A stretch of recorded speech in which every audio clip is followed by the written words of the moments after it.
Hello everyone, कैसे हो सभी लोग। मैं हूं आपका भास्कर भैया और आप सभी का स्वागत है रैंक प्लस पे। बच्चों, आज की वीडियो में हम बात करने वाले हैं एक बहुत ही ज्यादा इंपॉर्टेंट टॉपिक, एक ऐसा टॉपिक जो आपके एग्जाम में कहीं ना कहीं हर साल क्वेश्चन देखा के ज्यादा ही जाता है। ये टॉपिक है हमारा प्लैंक का क्वांटम सिद्धांत। लेकिन इस टॉपिक को अच्छे तरीके से पढ़ने के लिए पहले थोड़ी सी इसकी हम बैकग्राउंड देखेंगे कि भाई ये टॉपिक आता क्यों है, और फिर इसके अंदर हम बात करेंगे कि ओवरऑल हम क्या क्या इसके अंदर चीजें सीख सकते हैं। ठीक है, तो देखो, अगर इस टॉपिक की बात करें तो इससे पहले असल में हमारे पास एक वर्ड आता है जिसका बोलते हो विद्युत चुंबकीय विकिरण। हमारे पास एक कौन सा वर्ड आता है? विद्युत चुंबकीय विकिरण। सबसे पहले हमें थोड़ा सा इनके बारे में पता होना चाहिए। देखो, विद्युत चुंबकीय विकिरण बेसिकली क्या होती है? ये असल हमारे ऐसे विकिरण होते हैं जिनमें विद्युत क्षेत्र और चुंबकीय क्षेत्र, जैसे नाम के अकॉर्डिंग विद्युत और चुंबकीय क्षेत्र उपस्थित रहते हैं, जिन विकिरणों से जुड़े हुए रहते हैं वो बेसिकली आपके विद्युत चुंबकीय विकिरण कहलाते हैं। अगर देखा जाए वैसे कौन कौन से होते हैं, तो हमारे पास टोटल 7 प्रकार के विद्युत चुंबकीय विकिरण पाए जाते हैं, जिनमें से काफी को आप जानते भी हो और कुछ मैं आपको और पूरा डिटेल में बता देता हूँ। जैसे कि हमारे पास सबसे पहले आती है गामा रेज आती है। ओके, आपने गामा रेज वैसे मूवीज के अंदर भी सुने होंगे, जैसे कि आपको पता ना कि हल्क मूवी अगर आपने देखी हो तो क्या बोलते हैं कि डॉक्टर बैनर के ऊपर गामा रेज चढ़ जाती है, जैसे गामा विकिरणों की वजह से वो हल्क में बदल जाता है, तो वो गामा रेज सेम आपकी एक विद्युत चुंबकीय विकिरण होती है। सेकंड नंबर पे हमारे पास आती है एक्स रेज। अब एक्स रेज का यूज कहां पर होता है? हॉस्पिटल के अंदर आपको देखने को मिलती है।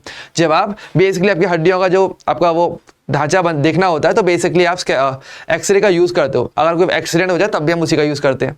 फिर हमारे पास आती है पराबैंगनी प्रकाश, यानी कि अल्ट्रावायलेट राइज, जो कि सन से हमारे पास आती है, सन की जो रेज होती है। फिर इसके बाद हमारे पास आती है दृश्य प्रकाश, जिससे कि हम देख पाते हैं, जो हम नॉर्मली वातावरण में देखते हैं, सारे रंग हमें उसी के अंदर आते हैं, दृश्य प्रकाश के अंदर। फिर हमारे पास आती है अवरक्त किरणें, फिर हमारे पास आती है सूक्ष्म तरंगें, फिर हमारे पास आती है रेडियो तरंगें, जिनका उपयोग आपके प्रचार प्रसारण में इनमें किया जाता है। ठीक है, तो ये सभी जो आपके विद्युत चुंबकीय विकिरणें होती हैं। अब होता क्या था कि ये सभी विद्युत चुंबकीय विकिरणों कि अगर आपको गुणों की व्याख्या करनी है तो यहां पर आपके पास कुछ ऐसे एक्सपेरिमेंट थे जो इनकी व्याख्या कर पाते थे, लेकिन कुछ ऐसे एक्सपेरिमेंट थे जो कि असल में फेल भी हो जाते थे। जैसे कि अगर हम बात करें हमारे पास विद्युत चुंबकीय विकिरण, तो देखो विकिरण है तो नॉर्मली हम क्या करते थे, विकिरणों को नॉर्मली हम तरंग रूप में मान के चलते हैं कि जो विकिरण होती है ना वो सभी की सभी ये माना गया कि तरंग रूप में चलती है। इस प्रकार से कि आपकी जल की तरंगें होती है, उस प्रकार से तरंग रूप में जो है आपकी विकिरण गमन करती है। ठीक है, ये असल में सबसे पहले सोचा गया था। लेकिन यहाँ पर क्या हुआ था, कुछ ऐसे एक्सपेरिमेंट निकल के आए जो असल में इसके द्वारा समझाई ना सके, इसके तरंग रूप के द्वारा। वैसे कुछ एक्सपेरिमेंट समझाए भी जा सकते हैं, जैसे कि अगर हम बात करेंगे परावर्तन की बात करेंगे, अगर हम बात करेंगे अपवर्तन की बात की जाए, अगर हम बात करेंगे विवर्तन की बात की जाएगी। ठीक है, अगर हम बात करेंगे व्यतिकरण की, तो ये असल में कुछ ऐसे एक्सपेरिमेंट है जो कि विद्युत चुंबकीय विकिरण शो करती है और इनके तरंग रूप के द्वारा आप आराम से इनकी व्याख्या कर सकते हो। ये विद्युत चुंबकीय विकिरण असल में तरंग के समान व्यवहार प्रदर्शित करती हैं। लेकिन कुछ एक्सपेरिमेंट जो फेल हुए, जैसे कि अगर मैं बात करूं जो फेल हुए, कौन कौन से फेल हो गए, जैसे कि हमारे पास आता है आपका सबसे पहला आता है मेरे पास कृष्णिका विकिरण। ये एक ऐसा एक्सपेरिमेंट था जो कि असल में इसके तरंग व्यवहार के द्वारा नहीं समझाया जा सका। इसके अलावा देखा जाए तो हमारे पास क्या आता है, हमारे पास आता है आपका प्रकाश विद्युत प्रभाव, इसको भी नहीं समझाया जा सका। या फिर अगर हम बात करेंगे तीसरा, वो आता है मेरे पास क्या, परमाणविक स्पेक्ट्रम। तो यानी कि हमारे पास कुछ ऐसे एक्सपेरिमेंट भी हुए जो असल में तरंग व्यवहार के द्वारा नहीं समझाए जा सके। तो फिर एक ये सुझाव निकल के आया कि भाई असल में अगर देखा जाए ना तो विद्युत चुंबकीय विकिरण केवल तरंग के रूप में नहीं होती है, उनका एक अन्य रूप भी देखने को मिलता है, और वो इसका होता है कौन सा, उसको बोला गया इसका कण रूप या इसका कणीय व्यवहार। ओके, कणीय व्यवहार ये। तो यानी कि ये कहा गया, तो एक थ्योरी निकल के आती है जो ये कहती है कि विद्युत चुंबकीय विकिरण असल में द्वैत प्रकृति, दोहरा व्यवहार प्रदर्शित करती है, एक तरंग रूप के अंदर और एक आपके कण रूप के अंदर। तरंग रूप की जहां अगर हम बात करेंगे तो ये इन सभी एक्सपेरिमेंट को शो कर सकती है बहुत इजीली, तरंग व्यवहार के द्वारा आप इन सभी की व्याख्या कर सकते हो, लेकिन कण द्वारा इनकी व्याख्या कर पाओगे, तरंग द्वारा इनकी व्याख्या नहीं की जा सकती। तो फिर हमें एक अलग प्रकार के व्यवहार की, एक अलग प्रकार के सिद्धांत की जरूरत पड़ी, और बाद में प्लैंक असल में आए थे जिन्होंने दिया था प्लैंक का क्वांटम सिद्धांत, जिन्होंने इसको और अच्छे तरीके से एक्सप्लेन किया। और तरंग और कण व्यवहार के बीच में जो मुख्य अंतर था वो सबसे पहले प्लैंक ने बताया था। इन्होंने क्या बोला था, इन्होंने ये कहा था कि देखो, आपको पता है कि अगर आपके पास विकिरण अगर आपके पास रहने वाले, कोई भी विद्युत चुंबकीय विकिरण अगर आपके पास रहने वाली है, तो इस विकिरण से क्या होगी, कहीं ना कहीं ऊर्जा जो है वो जुड़ी हुई रहेगी। ऑब्वियसली बात है, विकिरण आपकी ऊर्जा ही तो होती है ना। अब यहाँ पर ये बोला गया तरंग व्यवहार क्या कहता है, अगर हम एक तरफ अगर बात करेंगे तरंग व्यवहार की या तरंग रूप की बात करें, तो तरंग सिद्धांत अगर हम बात करें वेव थ्योरी, तो ये कहता है कि आपके पास ये जो ऊर्जा होती है ये असल में समानुपाती होती है उस विकिरण की तीव्रता के। इन्होंने ये कहा, यानी कि इंटेंसिटी, कि जितनी ज़्यादा इंटेंसिटी होगी उसकी ऊर्जा उतनी ज़्यादा रहेगी। इंटेंसिटी बोल दो, या फिर आप इसको चमक भी कह सकते हो, अगर सरल भाषा में कहना चाहो तो चमक के समानुपाती होती है। ठीक है, ठीक है। अच्छा, इसका मतलब कुछ ऐसे मान लो कि जैसे कि आपके पास होता है कि जैसे बहुत सारे शेड्स आते हैं, लड़कियों को काफ़ी अच्छी तरह पता होगा कि जैसे कि लिपस्टिक के बहुत सारे शेड्स आते हैं, कलर के बहुत सारे शेड्स आते हैं, राइट। जैसे कि आपके पास एक थोड़ा डार्क, थोड़ा डल रेड होगा, एक थोड़ा सा ब्राइट रेड होता है ना।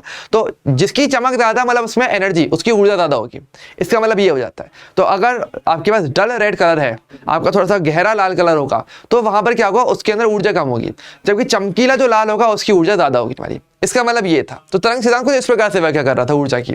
लेकिन हमारे पास जब हमने बात किया था कण सिद्धांत की, तो कण के अंदर ये बोला गया, कण व्यवहार में, कि आपके पास ये जो ऊर्जा है ना, ये असल में डिपेंड करती है आपकी आवृत्ति के, कि आपके पास जितनी ज़्यादा आवृत्ति रहेगी उतनी ज़्यादा ऊर्जा रहेगी। और प्लांक ने यही वाली बात कही थी। प्लांक ने इस बात का समर्थन किया था, जिसके आधार पर बेसिकली आपके विद्युत चुम्बकीय विकिरण के कणीय व्यवहार को समझाया जा सका। तो एक्चुअली में प्लांक ने क्या बोला था, अब वो भी समझ लेते हैं। तो प्लांक ने असल में ये कहा था कि आप ये जो उम्मीद कर रहे हो ना कि आपकी जो विद्युत चुम्बकीय विकिरण है वो इस प्रकार से तरंगों के रूप में चलेगी, ऐसा नहीं चलता। विद्युत चुम्बकीय विकिरण क्या होती है, ऊर्जा के छोटे छोटे पैकेट के रूप में चलती है। इन्होंने ये कहा था, यानी कैसे, तो प्लांक ने बेसिकली ये कहा कि अगर मैं विद्युत चुम्बकीय विकिरण को मानना चाहूँ तो इस प्रकार से मानूंगा। ये असल में क्या है आपके लिए, एक विद्युत चुम्बकीय विकिरण। और ये जो मैं आपको ऐसे जो बॉक्स बनाते हुए चल रहा हूँ, ये बॉक्स से आपके ये है ऊर्जा के छोटे छोटे पैकेट, और ये पैकेट एक प्रकार से कण को प्रदर्शित करते हैं, छोटा छोटा कण। ऐसे मान लो जैसे कि आपके पास मोतियों की माला होती है, उसमें क्या होता है, एक छोटा मोती होता है और वो मोती आपस में जुड़ते हुए चलते हैं, कुछ ऐसे। तो ये छोटे छोटे मोती छोटे छोटे कण की तरह, छोटे छोटे पैकेट, ऊर्जा के पैकेट, ओके, इस प्रकार से। तो इन्होंने ये बोला कि आपके पास जो विकिरण होती है, विकिरण ऊर्जा के छोटे छोटे पैकेट से मिलकर बनी होती है। ये जो आपकी ऊर्जा होती है, ओके, विकिरण की जो ऊर्जा होगी वो असल में ऊर्जा के छोटे छोटे पैकेट होते हैं, ओके, उससे विकिरण जो आपका बनता है, ऐसे उन्होंने बोला। ठीक है, और यहाँ पे इन्होंने बोला कि आपका जो सबसे छोटा पैकेट है, यानी मैं एक पैकेट को ले लूं तो इसको इन्होंने बोला क्वांटा, ओके, इसको क्या बोला गया, क्वांटा बोला गया। और यहाँ पर ये बोला गया कि एक जो सबसे छोटा पैकेट लिया, एक क्वांटा की ऊर्जा अगर बात करेंगे, अगर मैं उसको कैपिटल ई से प्रदर्शित करता हूँ तो वो समानुपाती होती है आपकी आवृत्ति के, उस विकिरण की आवृत्ति के वो समानुपाती है, जिसको कि आप न्यू से प्रदर्शित करते हो। तो यहाँ से अगर समानुपाती हटाओगे तो आपको मिलता है बराबर, और यहाँ पे एच न्यू आता है, यहाँ पर एच बेसिकली आपका होता है प्लांक स्थिरांक। H बेसिकली क्या होता है आपका, प्लांक स्थिरांक आपका कहा जाता है, जिसकी वैल्यू होती है 6.626 इंटू 10⁻⁻34 जूल सेकेंड।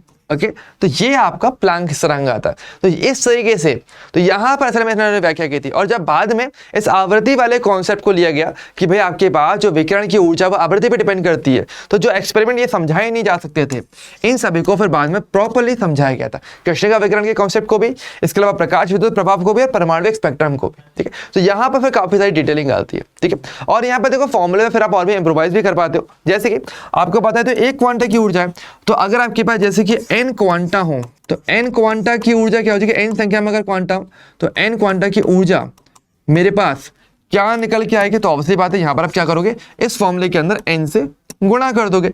तो n क्वांटा की ऊर्जा की बात की जाएगी तो वो इक्वल टू हो जाएगी आपके पास NH न्यू। ठीक है, इस प्रकार से।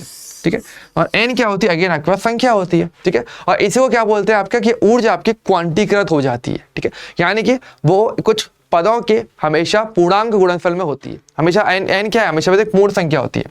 n की आपके पास एक पूर्ण संख्या, ओके, क्योंकि ऑब्वियसली बात है आधा क्वांटा या फिर 1.5 क्वांटा ऐसा तो हो नहीं सकता, दशमलव में या फिर भिन्न में क्वांटा हो ही नहीं सकता है, क्योंकि वो एक पैकेट है, वो सबसे छोटा पैकेट है, उसका आधा तो कर ही नहीं सकते।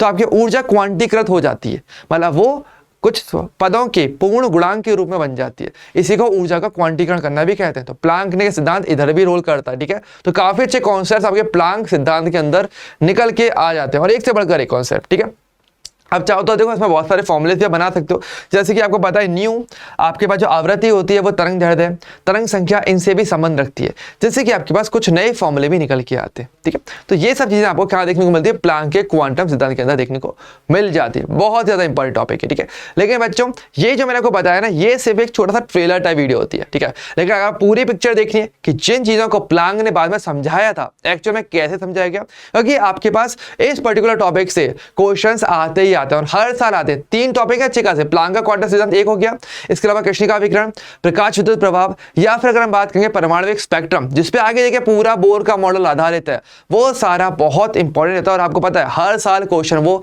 1 या 2 क्वेश्चन कहीं ना कहीं देखा के जाते हैं, वो आराम से आता है, उसका फिक्स है। ठीक है, तो अगर आपको भी ये सारे क्वेश्चन अच्छे तरीके से करने, आपका एग्जाम फोड़ना है, तो बस एक काम करना, अच्छे तरीके से क्वालिटी वाली स्टडी करना जो होने वाली है रैंक प्लस पे। तो आपके पास सारे कोर्सेज रैंक प्लस पे आ चुके हैं। अगर आप हिंदी मीडियम के हो तो आपकी नीट और जेईई के कोर्सेज हिंदी में मिलेंगे, अगर आप इंग्लिश मीडियम के हो तो कोर्सेज आपको इंग्लिश में भी मिल जाएंगे। ठीक है, और कोर्स के रिगार्डिंग कोई भी अगर आपको क्वेरी है, कोई भी आपका डाउट है, तो आराम से इस नंबर पे कॉल कर सकते हो 9116300300, या फिर व्हाट्सएप भी कर सकते हो अपने कोई भी क्वेरी को, रैंक प्लस सबसे पहले उसको सॉल्व करके आपको देने वाला होगा। ठीक है, सो बच्चों इस सेशन में इतना ही रहेगा मेरी तरफ से, और भी ऐसी छोटी छोटी वीडियोस आपके पास आती रहेंगी जिसमें बहुत ज्यादा इंफॉर्मेशन आपके पास रहने वाली है। सो बच्चों अब हम मिलेंगे किसी नेक्स्ट वीडियो में, तब तक के लिए bye bye and take care.